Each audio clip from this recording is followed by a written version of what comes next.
Snow had a silence to it. A silence that made a man's boots sound like cannon fire and a horse's breath like steam hissing from Hell's Gate. The blizzard had passed, but the wind still howled across the open basin like it was angry it had been forced to leave. Drifts covered fence posts and swallowed paths whole. Trees groaned under the weight, branches bent and frozen, bark stripped raw by the storm's claws. Jeb Mather tightened the scarf over his nose, squinted into the glare. His mare, Dusty, plodded careful and slow, hooves sinking with each step. Every so often she'd stop and sniff the air, her ears twitching. She'd done that 3 times now. Something was out here. "Go on, girl," Jeb muttered, patting her neck. "Ain't no ghosts out here, just cold and regret." But he didn't believe it himself. He'd seen strange things in the years since settling this far north. Animals half-eaten by nothing, bodies found frozen upright like they died mid-step. But this felt different. He hadn't meant to ride out today. Not after the storm. Not with his ribs still tender from that bronc last month. But a feeling, tight and low in the gut like an old injury, had made him saddle up at dawn. Like someone whispered in his ear and wouldn't stop until he did. And then Dusty stopped cold. She blew hard through her nostrils, pawed the snow, wouldn't go forward. Her whole body stiffened. Jeb scanned the white. Then he saw it.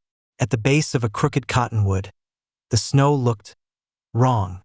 Too smooth, too rounded, like it had been piled there by hand. He dismounted, grabbed the small spade tied to his saddlebag, and started digging. His fingers went numb quick. The metal hit something soft. Cloth. His heart kicked hard. He dropped the spade and clawed with his bare hands. The shape was curled in on itself, like a child hiding from thunder. A thin shawl, stiff with frost, wrapped tight around it. Beneath the cloth, dark hair, frozen in strands, stuck to pale cheeks. He saw her lips first, then her eyes, closed, blue as the ice around them. "No," Jeb whispered. "No, no." And then movement. Barely more than a twitch, but he saw it. Her fingers curled slightly.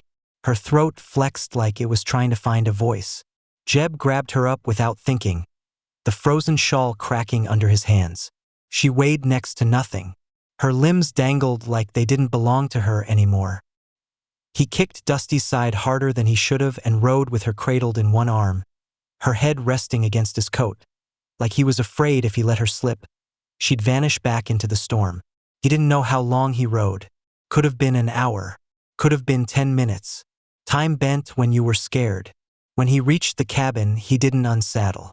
Just yanked open the door, stepped inside, and laid her on the cot near the fire. She didn't make a sound. He stripped off the wet shawl, found a shirt underneath soaked through and stuck to her skin. She was native, maybe Crow or Cheyenne. Young. Mid-20s, if that. Cheeks hollow. Lips cracked. He wrapped her in every quilt he had and set a pot of snow on the stove to melt. Then she stirred. A sound came from her throat, raw and fragile. Jeb leaned close. "You're all right now. You're safe." Her eyes opened just barely. They didn't focus at first. Then they locked on him, and what he saw made his breath hitch. Terror. She tried to move. Arms trembled beneath the blankets. Her lips parted, and she forced out one word. "Baby." Jeb blinked. "What?" Her voice cracked. "Don't let my baby die too." And then her head dropped back, and she went still. The wind screamed outside like it had heard her. Jeb stood frozen, the words still hanging in the air. "Don't let my baby die too." He looked around the room. Empty. Then back at her. Her body was there, half-conscious, barely breathing. But her spirit? It had flung something at him. Something heavier than any storm. There was someone still out there. Maybe buried. Maybe worse. The girl in his cabin had come from somewhere. Had run from someone.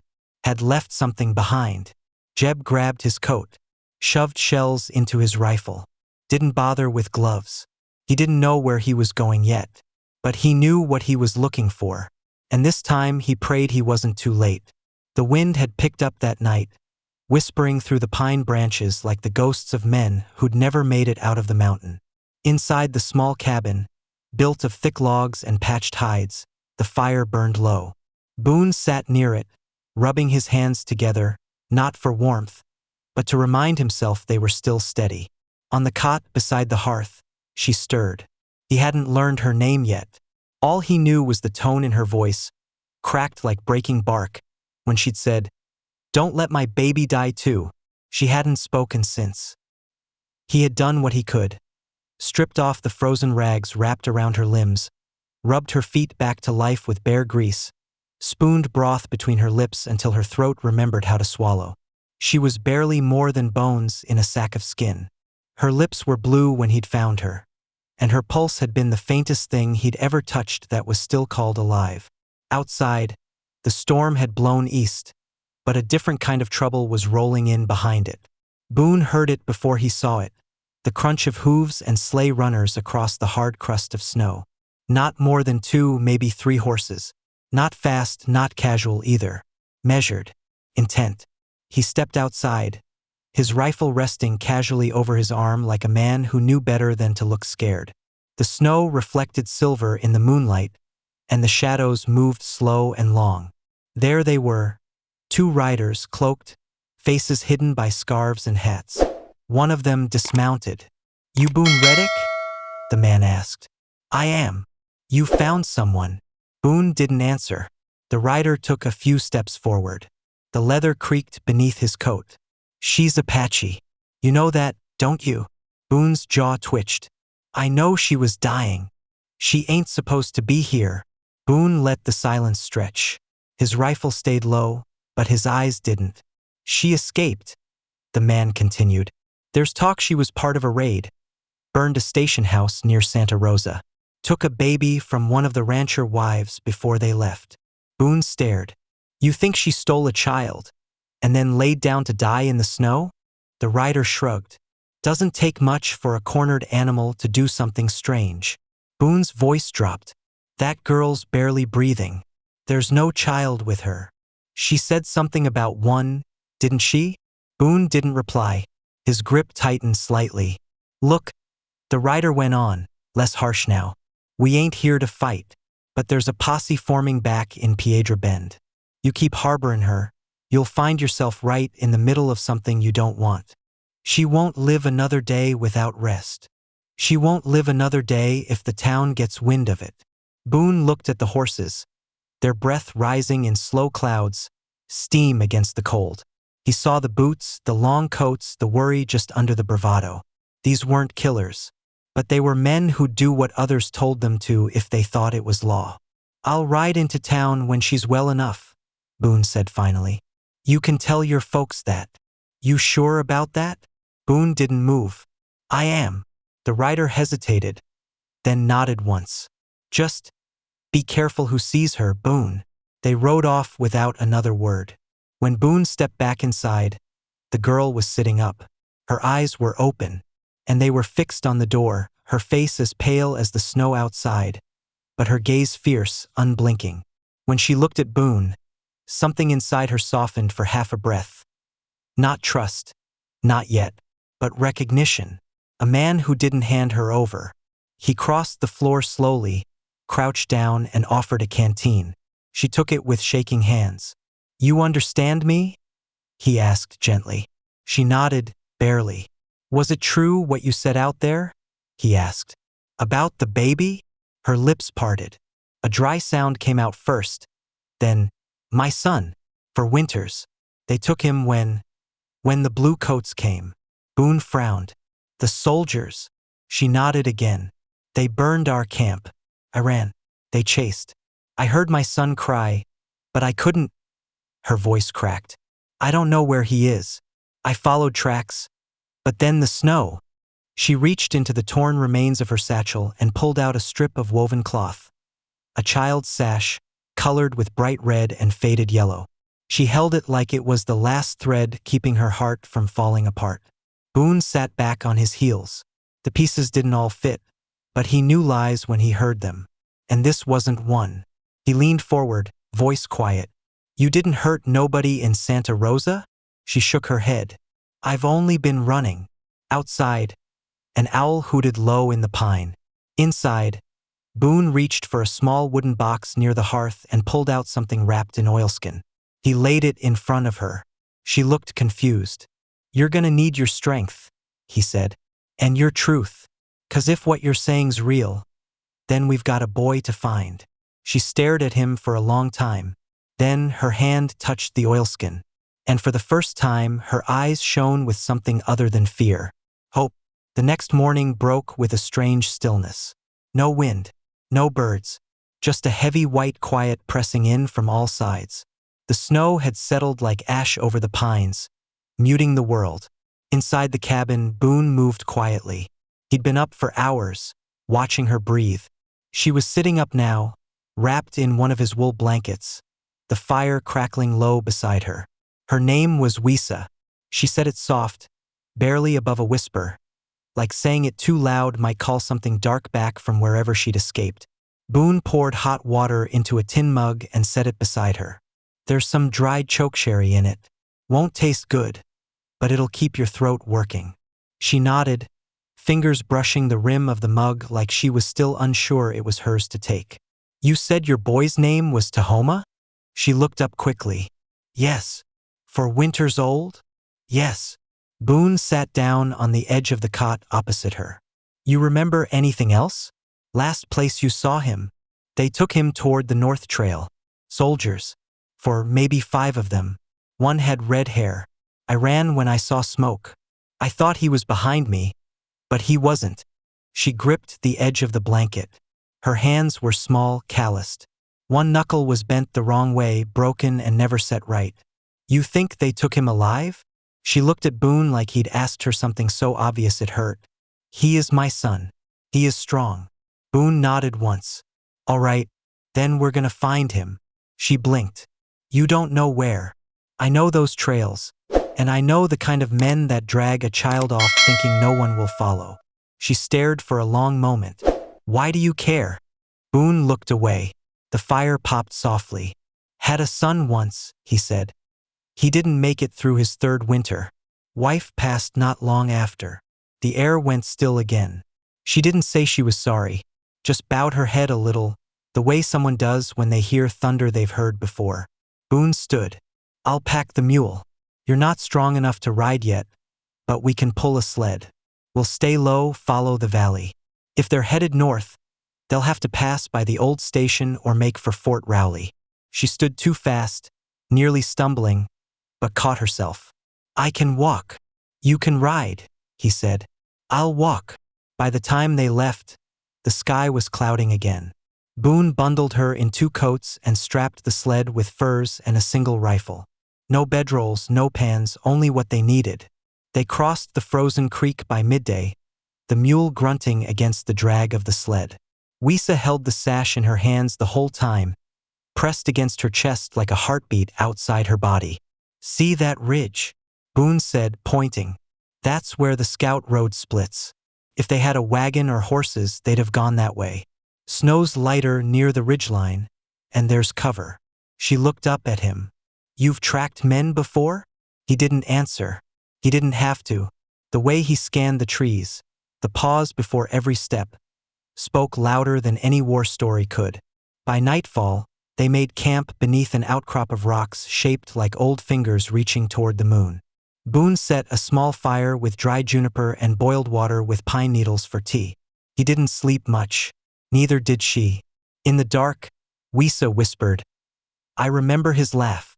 He laughed like he was surprised by it every time, like it had to sneak up on him. Boone didn't say anything. "Do you think they'll hurt him?" "No," Boone said.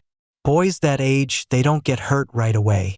They get traded, sold, sometimes taken to missions." She closed her eyes, face drawn tight. "That's worse." Boone didn't disagree. The next day they found tracks. Fresh ones. Hoof prints, narrow wagon ruts, and beside them smaller prints. Lighter. Too small for a grown man. Wisa saw them first. She dropped to her knees, fingers trembling over the indentation. "That's him. That's my baby's foot."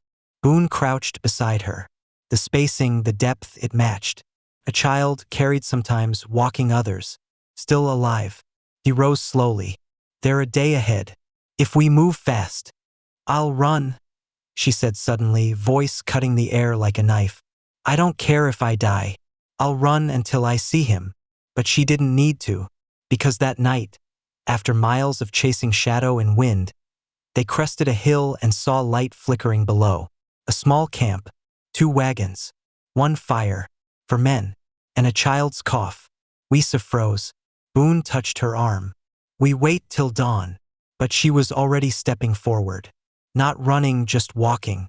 As if something inside her had broken loose and was being pulled forward by a thread too strong to resist. Boone grabbed her.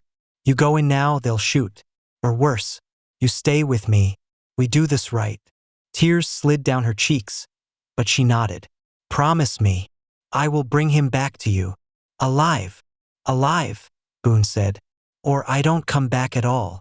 Boone waited for the moon to dip low, for the firelight down in that little clearing to flicker and fade the way men's courage did near dawn. He watched the guards, watched the way they moved. Lazy, overconfident, cold and tired. Only one kept his rifle close. The rest looked like they'd grown too used to the silence of snow and the fear of women. Lisa crouched beside him, barely breathing. Her eyes hadn't left the small shadow bundled in a fur roll near the second wagon. Tahoma, Boone whispered. Stay behind this ridge. No matter what. I can fight, she whispered back. He didn't doubt it. But he'd seen how the world treated women who rushed into a man's war without armor or warning. He couldn't let that happen again. Boone moved like an old memory. Silent, measured, invisible in the dark. Down the slope, behind the boulders, beneath the pine boughs. The snow barely crunched under his boots. He could hear the wind rustle canvas. Hear one of the men mutter something about whiskey and sleep. When he reached the edge of the clearing, Boone pulled the knife from his boot. Not the rifle, that'd make too much noise. This had to be quiet. The first man, the red-haired one Lisa had described, was nodding off near the fire. Boone crept behind him. One swift move, hand clamped over the man's mouth, blade sliding under the ear, deep and final. No sound but a choked gurgle. The second guard was asleep by the wagon wheel. Boone didn't hesitate. In war, hesitation got boys killed. The knife found its place in the throat. The third woke to piss. Boone had no time. He lunged from the shadows, tackling the man into the snow. The rifle clattered out of reach, and the man fought hard, wild-eyed and gasping.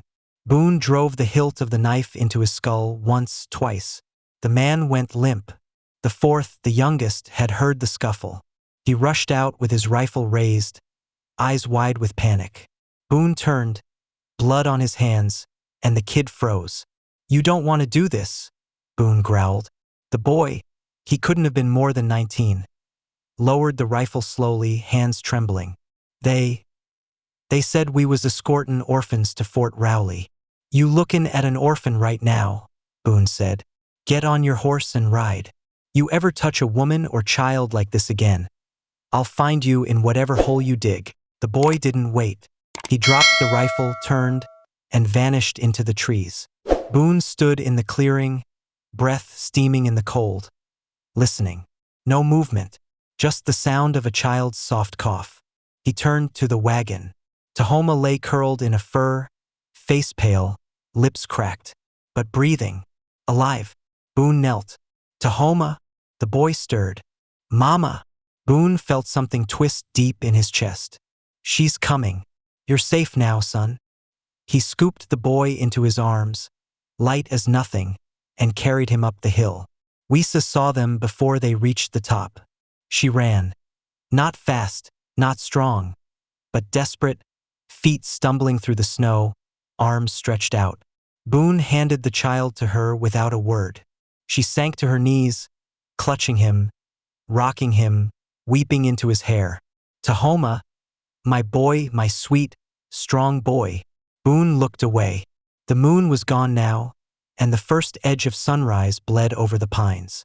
When she finally looked up at him, tears still streaking her cheeks, she said, How do I thank you for this? You don't, Boone said. You just hold on to him. But she rose, shaky, and stepped close to him. "You have no one left." "No. You do now."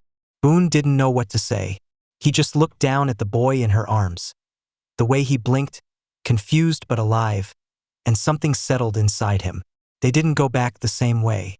They followed the long trail east, through the pass, past the ghost pines and frozen rivers, toward a town too small to be on any real map. A place where the cabin smoke rose slow and warm, where no one asked too many questions if you paid your tab and nodded to the sheriff. Boone found a house on the edge of town. Just one room and a stove. But it was enough. Wisa took to making bread again. Tahoma built little forts from firewood. And Boone watched. Sat in the chair by the window most evenings, watching the snow fall like feathers, wondering if maybe, just maybe, a man could find something again after everything had been taken.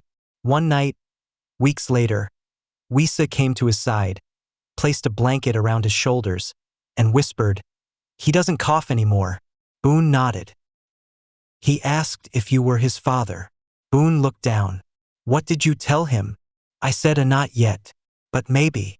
Boone turned to her then, really turned, and in the soft orange glow of the fire, with snow still falling outside and silence blooming warm between them, he touched her hand. And for the first time in years, he didn't feel like a man made of ghosts. Spring didn't come fast, not in those parts. The mountains held on to their ice like a grudge, and even when the creeks began to run again, the wind still carried bite. But something in the land softened that year. Like the ground had seen enough sorrow and was ready, just barely, to allow a little hope to take root. Boone spent more time with the boy than he'd expected to. Not out of duty, not from pity, but because Tahoma was quiet in a way Boone understood. He didn't ask for much. He just stayed close. Sometimes, while Boone was chopping wood, he'd find the boy sitting on the log pile with a carved stick, waiting for nothing in particular. Sometimes he followed Boone down to the creek and mimicked his movements without a word, like they shared something in the silence neither of them could name. Wisa watched it happen, slowly, quietly, like water seeping into cracked earth. She didn't speak of it much, but when she smiled now it reached her eyes. And sometimes, when she sat close to Boone by the fire, their shoulders would touch and neither of them would pull away. One afternoon, a rider came from the east. Dusty coat, long rifle, red bandana across his neck. The kind of man Boone would have once met with his hand already near the grip of his Colt. But now he stood outside the cabin, calm, just watching as the man approached. "You McCrae?" the rider asked. Boone didn't nod or deny it, just waited. The rider pulled a folded paper from his coat and handed it down. "Letter from a Captain Henley. Says you knew him at Shiloh." Boone opened it slow. The paper shook a little in his hand. Not from fear, from memory. Henley wrote plain, same as he spoke. Said he'd heard rumors about Boone being alive, about something going down near Black Hollow involving trafficked women and a snowstorm. Said he was glad Boone hadn't rotted out in some shallow grave. But the last lines stuck hardest. "Word is, you found something out there worth protecting. Don't waste it, Boone. We already lost too much." Boone folded the letter and looked at the rider. "Tell Henley I got it. And thank him." The rider nodded, tipped his hat, and turned back toward the ridge. Later that night, Boone sat outside under the stars. Tahoma had fallen asleep early, curled up with his mother. Wisa stood behind him a moment before stepping out into the cold with a blanket in her arms. "You always come out here when it's clear," she said. "Sky reminds me." "Of what?" He looked up. "What I used to believe in." She sat beside him, wrapping the blanket around them both. "And what do you believe in now?" He was quiet a long time. "That a man ain't done just because he's broken. That if the ground can thaw after a hard winter, maybe I can too." Wisa leaned her head against his shoulder. "You already have. You just didn't notice." He turned to look at her. The firelight inside the cabin flickered against the window, casting soft gold across her cheekbones, her lips, her hair. She wasn't the girl he'd imagined saving, back when he was young and foolish and thought redemption came with medals. She was real, scarred, brave, and still standing. He reached for her hand. She didn't flinch. Weeks passed, then months, and the land kept changing. The snow melted for good. Grass grew tall in the meadows. Boone fixed the roof, repaired the well. Tahoma planted seeds with an old spoon and checked them every morning with the seriousness of a banker. One night, when the boy had gone to sleep and the coyotes howled far off in the hills, Wisa looked at Boone and said, "Do you know what today is?" He shook his head. "The day you dug us out." Boone blinked. "A year." It had been a year. She smiled. "You didn't just pull us from the snow, Boone. You pulled us back to life." He looked at her, really looked, and said the words he'd held back too long. "I love you." It was quiet after that. Not heavy, just full. She reached up, touched his cheek and said, "Then you better ask proper." So he did. And when spring gave way to summer, and the air smelled of pine and bread and morning sun, Boone McCrae stood with Wisa by the little wooden fence he'd built, and they made a life, not out of what they'd lost, but from what they'd chosen to keep. The war was over. And in that valley, in a house made of old wood and new hope, a man who had nothing left gave everything he had, and it was enough.